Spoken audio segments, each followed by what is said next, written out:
Is it working? Okay. Um, Welcome, ladies and gentlemen, to your Friday spot here on Pagan Perspective. Again, I'm in my pajamas, but this time it's actually because I don't really feel all that good. I was actually just about to stand up and go get dressed and make myself look good for this video because I was about to go out anyway, hopefully, if my friend will text me back. But I decided not to because I don't feel very good right now, so screw it, get used to my pajamas. No, anyway, this week we have a topic, and it's a bunch of different questions, mostly about how we discovered our path and how we feel about our path and stuff. So, I'll just cut to the point and, read them questions right there that my eyes are looking at right now.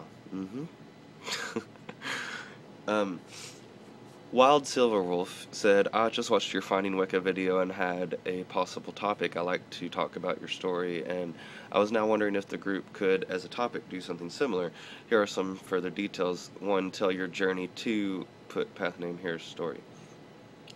So, how did I get to Wicca and where I am now today? I found Wicca through my stepmother, and whenever she first told me about it, she told me about Wicca and witchcraft pretty much at the same time. She let me know that they were two different things, and that Wicca was like a religion and then witchcraft was like a practice. But whenever she told me about it, I didn't believe her, and I thought she was crazy. And I was just like, witches are not real, what are you talking about? And I was the hugest Harry Potter fan back then. And so, it wasn't like I didn't want witches to be real, it was just I did not think they were real. Which was odd because I used to be a Christian, and, Christianity has that thing in it that's like, don't suffer a witch to live, and like all these things against witchcraft and stuff. So it's very odd that I was raised kind of in a family that even though our holy book condemned these people, we were told that it wasn't real. And I think it was almost, we were told that it wasn't real, to kind of keep us away from exploring it, I guess. Anyway, I got into Wicca from Christianity. And like I said, I used to be a Christian up until I was about,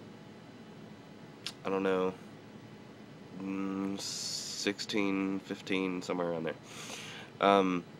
I even used to take my Bible to school every day and would read it and would like kind of witness to people about the teachings of Jesus Christ and stuff, and all that junk.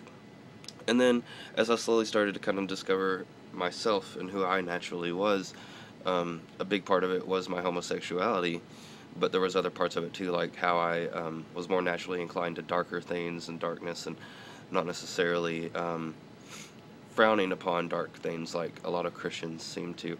And I also just didn't find myself enjoying a lot of the passages in the Bible that I was discovering. Like, the more that I was reading about the Bible and the more questions that I was asking in youth group and stuff, the less I was getting answers. The more I was getting, well, I don't know, God said so.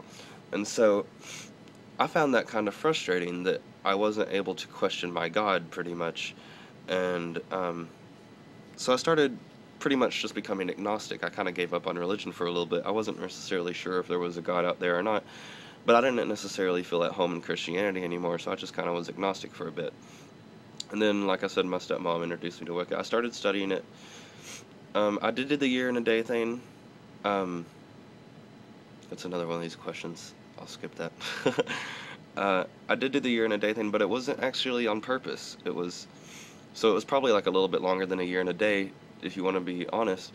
But it was around a year and some days until I started, kind of setting my foot onto the path of being a Wiccan and practicing witchcraft and practicing Wicca and stuff like that.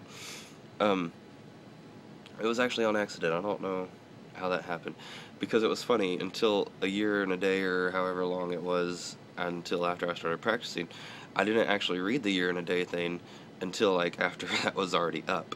And so I don't know how that happened or how I went about that, but it did. Anywho, next question, why is your particular path the one you follow? I kind of talked about this just a second ago. I feel more at home in this path. I feel more at peace. I feel more myself. I feel like this philosophy matches what I already had in my head, which is pretty much how I feel like you should do any religion. You shouldn't go searching for a religion to give you a philosophy. You should go searching for a religion that already has a philosophy that's in your head, and as you're reading it, you're like, yes, I completely agree with this, or something, you know. It shouldn't be something that you have to question or kind of acquire a taste for, or be like, well, is this really correct, or whatever. It should be something that you feel is very natural and easy come to you, and I just said natural. I was about to say it again. But anyway, I just am in this path because it's how I feel naturally, and this is where I want to be. How did you come to know this path is right for you? I just talked about that. Why is your particular deity that you follow the one for you? I actually follow several different divine images, and if you've watched other videos of mine where I talk about my opinions of the divine, I kind of feel like it's just a mask with many different, or I feel like it's a genderless form with many different masks to wear, or personas, or images, or whatever you want to call it. And so I don't necessarily feel like I'm betraying one god over the other, or one goddess over the other, whenever I am working with different gods or goddesses. I understand that certain aspects of them won't get along with each other, but even I find that to be symbolic. Like, for example, if a war god didn't get along with, I don't know, a peace god, or I don't even know if that exists, but probably, I would just kind of view that as symbolic. Like, I could still work with both of them. I feel like I might have some weird visualizations in meditation, but I don't know. And actually, if you watch some of my other videos, here recently I've been working a lot with the deities from the H.P. Lovecraft mythos, and the Necronomicon mythos, and the Cthulhu mythos, which is all the same thing, different words. And I feel like those are the ones for me because I feel like they're very raw, and they are very in your face about reality, and they demand that you accept what happened. They demand that you take responsibility for things, and I guess I just feel like they're very powerful and I feel like the symbolism behind HP's stories and his mythos are just very deep to me, and I really enjoy them. Anyway, how did you come to know that he, she, they were right for you? That's the same question. Was it a long journey to this decision based on the above? There's two gods, Greek gods, that I worship and I still worship to this day, and have kind of been my centerpiece in my practice, and still kind of are. And that would be Nyx and Eros. I almost said Cthulhu. I don't know. I'm getting my god. Anyway, Nyx and Eros are two Greek gods.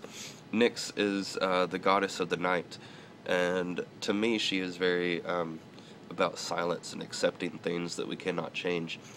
And then Eros is more popularly known by his Roman counterpart, Cupid. And of course Eros is the god of love.